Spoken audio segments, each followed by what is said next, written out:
11 ಕಾಂಗ್ರೆಸ್ ಪಕ್ಷದ ಪಟ್ಟಣ ಪಂಚಾಯತ್ ಸದಸ್ಯರಿದ್ದು, ಪಕ್ಷದ ಕೆಲವು ಸದಸ್ಯರನ್ನು ಪ್ರವಾಸಕ್ಕೆ ಕರೆದುಕೊಂಡು ಹೋಗುವ ಅಗತ್ಯತೆ ಏನಿತ್ತು? ಪಕ್ಷದಲ್ಲಿ ಒಬ್ಬರಿಗೆ ಮಾತ್ರ ಉಪಾಧ್ಯಕ್ಷರ ಚುನಾವಣೆಯಲ್ಲಿ ಸ್ಪರ್ಧಿಸುವುದಕ್ಕೆ ಬಿ ಫಾರಂ ನೀಡುತ್ತಿದ್ದರು ಎಂಬ ಸಾಮಾನ್ಯ ಜ್ಞಾನವೂ ಇಲ್ಲದಿರುವ ಅನ್ಯ ವ್ಯಕ್ತಿಗಳ ಸಲಹೆಯಂತೆ ಪ್ರವಾಸಕ್ಕೆ ತೀರ್ಮಾನ ಕೈಗೊಂಡಿರುವುದು ಇದು ಅಪಹಾಸ್ಯಕರವಾದ ವಿಷಯವಾಗಿದೆ ಎಂದು ನಾಯಕನಹಟ್ಟಿ ಪಟ್ಟಣ ಪಂಚಾಯತ್ ಸದಸ್ಯ ತಿಪ್ಪೇಸ್ವಾಮಿ ಹೇಳಿದ್ದಾರೆ.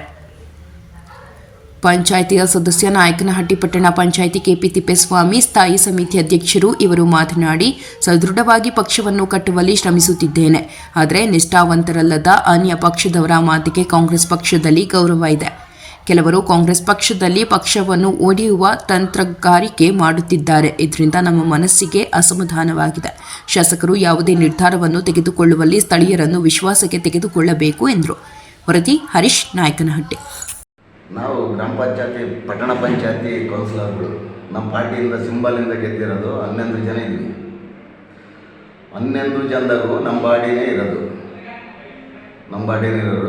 ಇವರು ಪಕ್ಷೇತರದವರು ನೊಡಂತರ ಬಂದು ನಮ್ಮ ಬಾಡಿಯಲ್ಲಿ ನಮ್ಮ 11 ಜನಕ್ಕೆ ಡಿವೈಡ್ ಮಾಡ್ಕೊಂಡು ಉಪಾಧ್ಯಕ್ಷ ಮಾಡ್ಕೊಂಡು ಇಲ್ಲಿ ನಮ್ಮ ನಾಯಕರಿಗೆ ಹುದ್ದಾಟಿಟ್ಟು ಇಲ್ಲಿ BJP ಬೇಕು, JDS ಬೇಕು, ಇಲ್ಲಿ ಸನ್ಮಾನ ಮಾಡೋಕ್ಕೆ ನಮ್ಮ ಪಾರ್ಟಿಗಿರೋಂಥ ಜನ ನಾಯಕ ಜನಾಂಗದಾಗೂ 11 ಜನವನ್ನು ಡಿವೈಡ್ ಮಾಡೋಕ್ಕೆ ಹೋಗ್ತಾ ಇದ್ದಾರೆ. ಇವರು ಪಕ್ಷೇತರದವರು ಗೆದ್ದು 3 ಬಂದು ಇವತ್ತು ನಮ್ಮ ಪಟ್ಟಣ ಪಂಚಾಯತದಲ್ಲಿ ಪಾರ್ಟಿನ ಹೊಡೆದು 3 ಪಕ್ಷೇತರರು ಹೊಡೆದು ಅವರವ್ರಿಗೆ ಸನ್ಮಾನ ಮಾಡಿದ್ದಾರೆ. ನಮ್ಮ ಗ್ರಾಮ ಪಂಚಾಯತಿಗೆ, ಪಟ್ಟಣ ಪಂಚಾಯತಿಗೆ ಯಾರ್ಯಾರಿಗೆ ಸನ್ಮಾನ? ಗೌಡ್ರಂತೆ, ಎಮ್ಮೋಡ್ ಸ್ವಾಮಿಗೆ ನಮ್ಮ ಕಾಂಗ್ರೆಸ್ ಬಲ ಎಲ್ಲಿ ಹೋಯಿತು? ಇಂಥ ನಮ್ಮ ಪಾರ್ಟಿಯಲ್ಲಿ ಊರನ್ನ ಇಟ್ಕೊಂಡ್ರೆ ಮುಂದೆ ನಮ್ಗೆ ಅನುಕೂಲ ಆಗ್ತಾಯಿತ್ತಾ? ಆಗಲ್ಲ. ಇಂಥದ್ದಿದ್ದರೆ ನಮ್ಮ ಕಾಂಗ್ರೆಸ್ಗೆ ಡ್ಯಾಮೇಜ್ ಬರ್ತೈತೆ. ಮುಂದೆ ಯೋಚನೆ ಮಾಡಿರಿ. ನಾನು ಇನ್ನೂ 2 ಸತಿ ಕೌನ್ಸಿಲರ್, ಈಗ ನಾನು ಇನ್ನೂ 2 ಸತಿ ನಾನು ಕೌನ್ಸಿಲರ್ ಪಾರ್ಟಿ ಸಿಂಬಲ್ ಕೈ ಗುರುತು ಕೊಟ್ಟರೆ ನಾನು ಇನ್ನೂ 2 ಸತಿ ಗೆಲ್ತೀನಿ. ಇದ್ದವ ಸ್ವಲ್ಪ ದೊಡ್ಡರು ಮಾಹಿತಿ ತಗೊಂಡು ನಮ್ಮ MLA ಸಾಹೇಬರು ಭಾಳ ಯಾವ ಬಂದಾಗ ಇಟ್ಕೊಂಡು ತಲೆ ಓಡಿಸ್ಬೇಕು. ನಿಮ್ಮ ಹೆಸರು ಹೇಳಿಕೊಂಡು ಭಾಳ ಅವ್ಯವಹಾರ ಮಾಡ್ತಾಯಿದ್ದಾರೆ.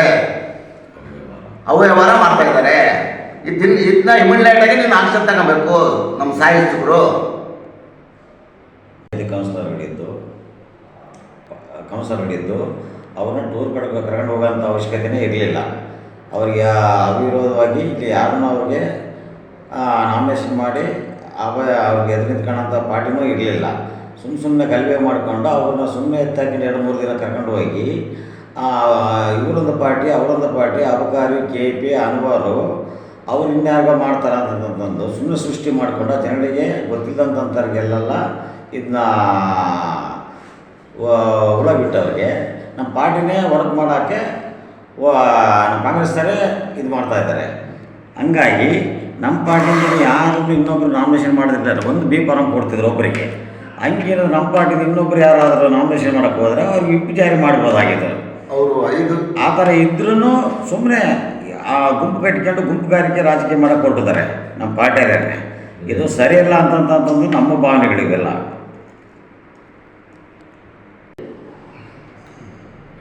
ನಮ್ಮ ಪಾರ್ಟಿಗೆ, ನಮ್ಮ ಪಕ್ಷದವರೆಲ್ಲ, ನಮ್ಮ ವಿರೋಧದವರೆಲ್ಲ ನಮ್ಮ ಪಾರ್ಟಿಗೆ ನನಗೆ ನೋವಾಗ್ತಾ ಇರುತ್ತೆ. ಅವರಿಗೆಲ್ಲ ಸನ್ಮಾನ ಮಾಡ್ತಾಯಿದ್ದಾರೆ ಪಟ್ಟಣ ಪಂಚಾಯತಲ್ಲಿ. ಇದು ಸರಿಯೇನೆ? ಮುಂದೆ ಯಾರು ಅನುಕೂಲ ಆಗ್ತದ? ಇವರೆಲ್ಲ 2 ಬಾಣ ಮಾಡ್ತಾರೆ. ನನ್ನ ತಗೊಂದು ಬಾಣ, ನಿನ್ನ ತಗೊಂದು ಬಾಣ, ಇವ್ರ ತಗೊಂದು ಬಾಣ.